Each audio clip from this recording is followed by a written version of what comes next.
Sir.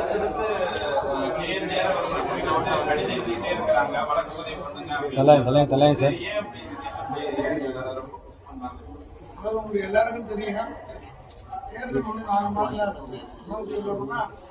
100 நாட்கள் தான் இருக்கு. பிஜேபி வந்து ஒரு தேர்தலுக்கு முன்னாடியும் மகாராஷ்டிராவில் என்ன பண்ணாங்க, பீகாரில் என்ன பண்ணாங்க, அதே போல் கர்நாடகாவில் என்ன பண்ணாங்க, எல்லாருக்கும் இந்தியாவில் இருக்கிற அத்தனை அரசியல்வாதிகளும் தெரியும். அதே போல தமிழ்நாட்டில் முக ஸ்டாலின் ஆட்சி மிக சிறப்பாக செயல்படுத்துவது வந்து அனைத்து தரப்பு மக்களுடைய ஆதரவு பெற்ற ஒரு ஆட்சியாக இருக்கிற காரணத்தினால் இதை தாங்கிக் கொள்ள முடியாமல் எதையாவது ஒரு திசை திரும்பலாமா என்ற எண்ணத்தின் அடிப்படையில் ஒன்றிய அரசு, இடி, சிபிஐ, எலெக்ஷன் கமிஷன் இது மூன்றையும் கையில் வைத்துக் கொண்டு எதையாவது செய்யலாம் என்ற முயற்சி. ஆனால் திராவிட முன்னேற்ற கழகம் கடந்த 76 ஆண்டு காலத்தில் இதுபோல் பல சோதனைகளை சந்தித்து வெற்றி கண்ட இயக்கம் திமுக. ஆக இதுபோல் ஈடிகளோ அல்லது சிபிஐயோ எந்த என்கொயரி நடத்தாலும் எங்கள் மடியில் எட்டவில்லை. ஆகவே எவருக்கும் யாருக்கும் அவசியம் இல்லை. எடப்பாடி பழனிசாமி கடுமையான முதலமைச்சர் வந்து மடியில கடம் இல்லைன்னா அவர் நேர்மையான விசாரணை நடத்த உத்தரவிடலாமே அப்படின்லாம் கூட இருக்காரு. அதான் சொல்றேன், எங்க மடியில கடம் இல்லாத நாங்க துணிச்சுல மத்திய சர்க்காரு எதிர்க்கிறோம்.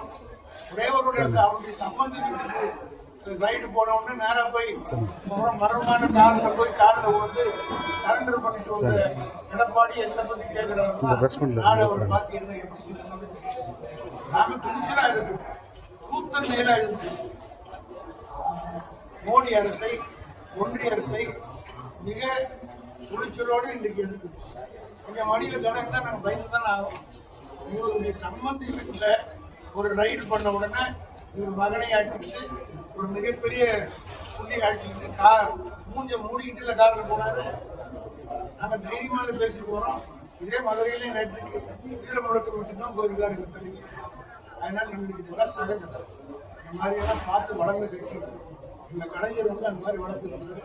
இதெல்லாம் நாங்கள் பயன்பட மாட்டோம். எடப்பாடி இதை பற்றி பேசுகிற அருகதையும் யோகி குறிப்பா மூத்த அமைச்சர்கள் மட்டும் குறி வச்சு இப்படி பண்றாங்க சார். பெரியசாமி அவங்க வந்து குடும்பத்துக்கு இருக்கிறாங்க. மகாராஷ்டிரா என்னாச்சு, சரத்பவார் குடும்பத்தை ஆள் தாக்கல் திமுக ஒன்றும் தொட்டு பார்க்க கூட முடியல. இதை எதோ செய்தி பார்த்தா இந்த கட்சி ஒன்றும் பண்ண முடியல. அதனால் கட்சியில் இருக்கிற மூத்த தலைவர் ஏதாவது எதையாவது போட அடிக்க தான் பந்து உண்டு. அதுபோல நீங்க வழக்கு போட போட ஒவ்வொரு அமைச்சரும் உறுதியாக தான் நிற்பவங்க தவிர யாரும் ஓட மாட்டாங்க. ஏன்னா உங்களுக்கு கனவு தாங்கிறவர்கள் இன்னைக்கு தலைவர் ஏற்கனவே 50 ஆண்டு காலம் எங்களை வழி நடத்துகிறார் கலைஞர். திருப்பரங்குன்றம் விவகாரத்துல உச்சநீதிமன்றம் போயிருக்கிறதா சொன்னாங்க. அரசியலுக்காக அந்த மதம் முதலே தூண்டுவதாக நிச்சயமாக இது நீங்கள்லாம் இப்போ ஊடகங்கள் இங்கே மதுரையை சார்ந்தவர்கள் திருப்பரங்குன்றத்தில் என்ன நிலைமைன்றதை நீங்கள் பார்க்குறீங்க. உள்ளூர் மக்கள் இங்கே தெளிவாக இருக்கிறார்கள். இன்றைக்கு கூட காலையில் 3000க்கும் மேற்பட்ட ஐயப்ப பக்தர்கள் திருப்பரங்குன்றம் கோயிலுக்கு மலைக்கு போயிட்டு தான் போயிருக்கிறாங்க. அமைதி அங்கேயே நிலவுகிறது. வெளியே இருந்து போய் இந்த கலவரம் செய்து பார்க்குறாங்க. அயோத்தியில கூட யாருக்கு முதல்ல கலவரத்தை ஆரம்பிச்சு மண்டல் கமிஷன் வழியாக ரத யாத்திரையை குஜராத்தில் இருக்கிற அத்வானி தானே போய் கலவரத்தை வாங்கி அவங்க எடுத்து பண்ணாரு. அதனால ஒரு குழப்பத்தை இங்கே பண்ணலாமா நம்ம பண்ணுறோம். ஆனால் மதுரை மண் வரலாற்று சிறப்பு அந்நீர் நீர் விடுவாங்க, மற்றவருக்கு இடம் கொடுத்தாங்க. இந்த மன்னனுடைய பெருமையை அறியாதவர் இங்கே சீண்டி பார்க்கிறார்கள். இதே மண்ணிலே தான் திருப்பரங்குன்றத்துடைய கும்பாபிஷேகத்தை அறநிலைத்துறை மிக பிரமாண்டமானவரை எழுச்சியாக நடத்தியிருக்காரு. ஒரே ஒரு அசம்பாவிதம் நடந்திருக்காரு. அதே போல திருச்செந்தூர் முருகனுக்கு சம்பாரம் நிகழ்ச்சி நடைபெற்றது. அங்கேயும் லட்சக்கணக்கில் கூடினார்கள். எல்லா ஆண்டையும் விட இந்த ஆண்டு அதிகமான கூட்டம் போன்றது மத்தியில் முழுக்க பார்த்தேன். ஒரே ஒரு அசம்பாவிதம் இருக்கிறது.